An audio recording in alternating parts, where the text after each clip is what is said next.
So Manchester United have made a decision to sack Erik Ten Hag after a poor start to the season. And while there's a lot of speculation over who will replace him at Old Trafford, I thought it'd be interesting to take a look at the state of the squad. Perhaps take a look at the biggest issues facing the next head coach, whether it's a certain someone from Sporting Lisbon or perhaps another manager from further afield. Man United obviously have huge issues in attack where they simply aren't scoring goals, and they also have issues in defence where players are either injured or well past their prime. It's a team full of problems, but I think the biggest one is actually a player that most fans would probably argue is actually their best player in the team right now. And as you've already seen from the thumbnail, I'm of course talking about Bruno Fernandes. Before we jump into what Fernandes does and doesn't do for Manchester United, I wanted to take a look at this graph which shows the average age of new signings made by Manchester United each and every season since Sir Alex Ferguson left the club and who was the manager at that time. And I think this actually does a really good job of looking at the good work Man United have actually been doing over the course of the last 2 or 3 seasons. As we can see, Ten Hag brought the average age of signings right down.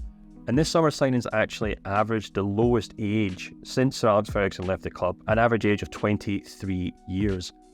But what's really important to note here is the spikes in average age and what actually happens when Man United go for a manager who focuses on short-term goals rather than long-term goals.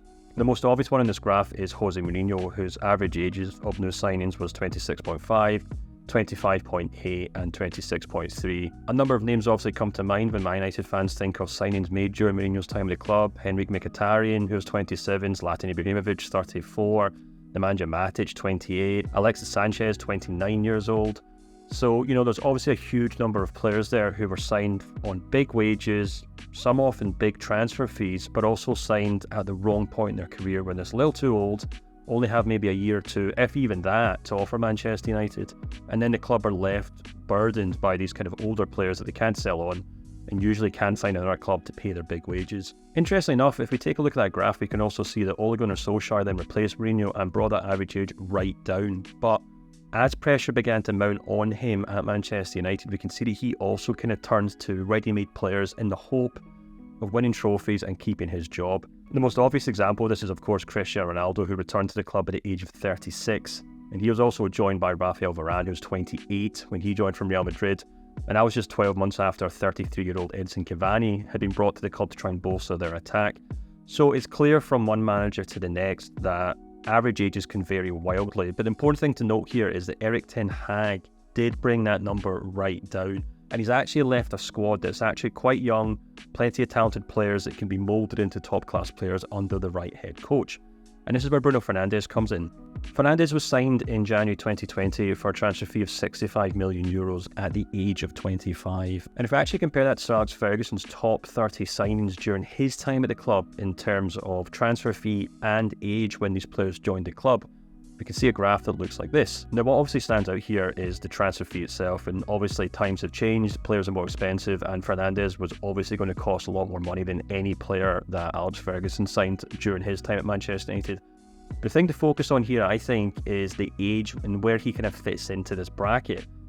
So Alex Ferguson obviously did sign players over the age of 25, but if we actually kind of narrow in on the players that are there, Berbatov, Van Persie, Teddy Sheringham, Jaap Stam, Owen Hargreaves, these are more or less players who play in positions that age slightly better. Obviously, Berbatov and Van Persie and Teddy Sheringham could play as number 9s in the box far into their 30s because it doesn't involve a huge amount of running.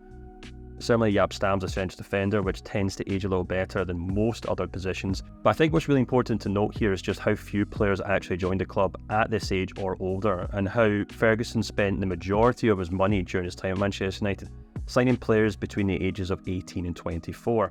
And I think there's a pretty obvious reason behind that. The thing that's really worth bearing in mind about Bruno Fernandes is that he's obviously known for scoring goals and creating goals for Manchester United, but if we actually take a look at how that has changed over the course of his 4.5 seasons at Man United, we can see a very notable drop-off, and perhaps a player who was signed in his peak, but it has kind of dipped since then. As we can see in this graph, Fernandes started off tremendously well with 0.83 goals and assists per 90 minutes in the Premier League during his first 6 months out of the club. course, remember he was signed in January, so he only played half a season in that 1920 season. Interestingly enough, that figure then dropped to 0.58, and for the next 4 seasons, it kind of stayed more or less around the same, between that kind of 0.5 figure. But there's certainly no doubt in my mind that when you look at that graph, you are looking at a player there who's struggling to keep up with the rate of goals and assists that he was creating the previous season. As we can see, Fernandes only has 0.24 goals and assists per 90 in the Premier League this season, which is a 40% drop-off from the previous season, and a considerable drop-off from what he was managing when he first joined the club. What's also important to note here is how Fernandes actually compares to other attacking midfielders, number 10s, playmakers in the Premier League. Yes, he's playing in a far poorer team than players at Manchester City or Arsenal or Chelsea or Tottenham or whatever else, but it is important to compare him to these players because it shows where he was and perhaps where he now is. For example, in his first 6 months at the club, he was second only to Kevin De Bruyne for goals and assists per 90 minutes in the Premier League, so he was second in the league. In the following campaign, he was 5th, then he dropped to 8th, then he dropped to 14th in the 22-23 season, and then last season he dropped to 13th among all central midfielders who play an attacking role or as a number 10. That might not seem too bad, but it's really worth bearing in mind that last season Fernandes was either scoring or creating chances at less than half the rate of Cole Palmer and Kevin De Bruyne. And like I said, we do have to contextualise this and say he was playing in a much poorer team than both these players. But we're talking about a player here who's supposed to be the very best of Manchester United, and compared to his own stats, he's certainly not the player that he once was. Fernandes definitely gives off this impression of being integral to everything Manchester United do, and a lot of that comes down to just simply how much game time he plays. For example, over the last 4.5 seasons, he's missed just 3 Premier League games, which is simply incredible for any player at any level. In fact, the only players who've actually played more game time in the Premier League since Fernandes joined Manchester United are James Ward-Prowse and James Tarkowski, and it's more than likely that the Portuguese midfielder will probably surpass them this season. So when it comes to availability and game time and longevity, he is more or less unrivaled, especially among top-class central midfielders and attack midfielders that we typically compare him to. So when we put this all together, we have a player who is remarkably adept at playing a lot of football.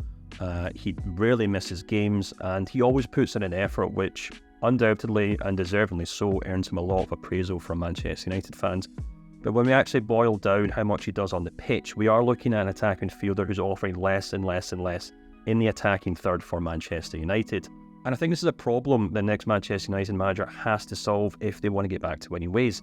Yes, Man United don't have strikers who score goals, and yes, they have defences that leak goals, but in the middle of that is a star player who perhaps just isn't the player that he once was. And whether that's Amorim, who comes in from Sporting with a background of working with Bruno Fernandes and is able to turn things around for him or get the best out of him once again, or another head coach who simply comes in and decides to replace him with another player in good time, it seems to me that the crucial issue that Man United have to fix if they want to get back into the top 4 and potentially challenging for the Premier League is a way to either get Bruno Fernandes back to scoring and creating goals like he once did, or find another player that can do it.